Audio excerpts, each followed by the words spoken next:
Okay, so we just looked at the ulna running down from the olecranon process all the way to the aspect of the wrist where the little finger is.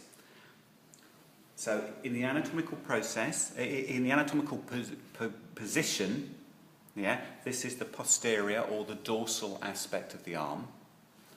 And when we follow the ulna, we come to this bump that's on the dorsal or posterior aspect of the wrist.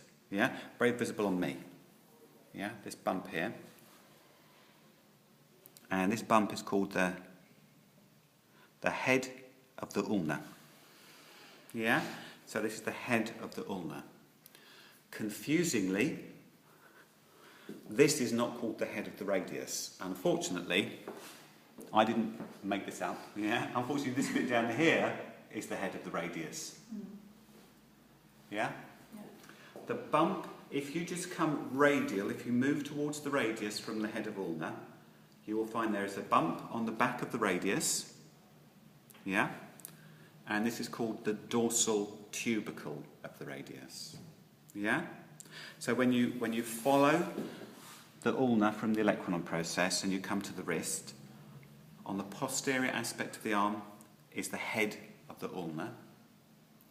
But with the radius, the head of the radius is very close to the lateral epicondyle. And when you follow this bone onto the dorsal aspect of the wrist, this is called the dorsal tubercle of the radius.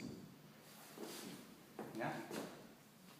So we need to find the styloid process of the ulna and the radius. And the styloid process of these bones is really, it's this bit here, this little part here that's forming part of the joint, this bump. Yeah? So we need to be able to identify this on both parts of the wrist because there are going to be acupuncture points really close to it. So with the radius, that's quite simple. If you get a person to pull up their thumb, then you get what's called the anatomical snuff box, or this dip here, and if you press proximally, so you're pressing towards the centre, you will feel the edge of the radius, that tip of the radius.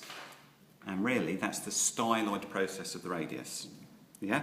And we're going to be finding an acupuncture point in there, large intestine 5. So, anatomical snuff box, push back towards the elbow, and that's the styloid process of the radius. With the ulna, it's a little bit more complex. You really need to palpate and open up that wrist joint. It's confusing because there's another little bone here that we'll do in a moment called the triquetral bone. Yeah? And it's tempting to be distal to that, but that's not what we're looking for. Which one are you doing? I want to find the styloid process of the ulna. Yeah, okay. So really, it's going to be quite close to the head of ulna, but it's going to be really, if the arm was in its anatomical position, it's on the most medial aspect of the ulna, yeah?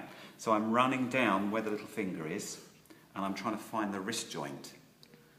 So I'm opening and closing to find the wrist joint. And that bony bump on the edge of the ulna is called, on the tip of the ulna, is called the styloid process of the ulna. Yeah? So, we're now going to look at the radiocarpal joint. So, radial, to do with the radius. Carpal, I think carpus is Greek for wrist. Yeah? So, what we need to identify is the wrist joint. Now, as you can see, when you move the hand can move a little bit that way, but it can move a lot that way. And the reason for that is that there's a big gap in the bones between the ulna and the carpal bones, enabling a big movement that way, but only a small gap between the radius and the carpal bones. So this is easier to find this on the anterior aspect of the wrist. So I'm going to find the styloid process of the radius and find where that the most distal part. I'm going to find the styloid process of the ulna and find the most distal part. And we know the wrist, the carpal bones make a gentle curve. I'm going to open and close the wrist to try and feel where these bones are. I'm expecting these bones expecting there to be a curve like this, and that when I palpate, I can feel into the wrist joint here. Yeah? If I'm drawing a line and I put my finger on it and I open and close the wrist and it's stationary, then I'm probably already on the radius and the ulna. So I'm trying to find this dip. And the radial 2/3 of that form the radiocarpal joint. So really this bit here is empty. It's just this bit that the radial 2/3 form the radiocarpal joint. Yeah? Mm-hmm.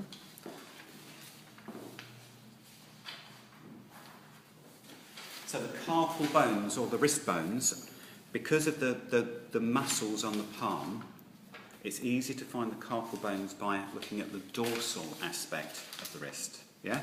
So we're going to repeat the process that we just did in terms of finding the most distal part of the ulna and the most distal part of the radius. And we know that they should form like a curve. And I'm going to open and close and see if I can find that dip. So when I put my finger here and I open and close, I can really feel that I'm going right into a joint. Yeah? So that's the proximal aspect of the wrist joint. So I now need to find the wrist bones. I need to find the distal aspect. And the easiest way to find the distal aspect is to find the metacarpal bones. Yeah? Meta means beyond. So metacarpal, beyond the carpals. And the metacarpals are these bones which end in the knuckles. So I need to find where the knuckles are, and I need to palpate proximally along the shaft until I find a bump at their base. So I feel down here, I feel a length, and then I feel a bump. I'm coming down a straight line, and then I feel a bump as I'm coming down here, and I feel this bump at the end. Yeah? So from here all the way down until I feel the bump. There's another bump there. And the thumb as well, from the knuckle of the thumb to the bump that's towards the wrist. So I know that the carpal bones are going to exist in this oval here, because here we've got the ulna there, we've got the radius here, and we've got the metacarpals on this side. So this is what we call a projection of the carpal bones. This is we know they're inside here. Yeah? Mm-hmm. And there are a couple of these carpal bones which we need to know. There are a couple that are very useful. So there's a little round bone that's on the ulnar aspect of the inner arm. Yeah? The medial aspect of the arm coming down the ulna. You will find a little circular bone. If we're on the side of the little finger, we're coming towards the wrist, a small circular bone, and this is the pisiform bone. It's like a little pea. It's called the pisiform bone. Another bone that's going to be very useful for us to know is the scaphoid bone. And the scaphoid bone, when a person extends their wrist, this is the bone. This is a bone that becomes prominent towards the base of the thumb.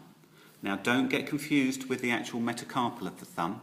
This is the metacarpal of the thumb is running all the way down from here to here. So it's not this bone. It's not that bone. It's another one that stands out when a person extends, and it comes to the surface here, and that's called the scaphoid. Yeah?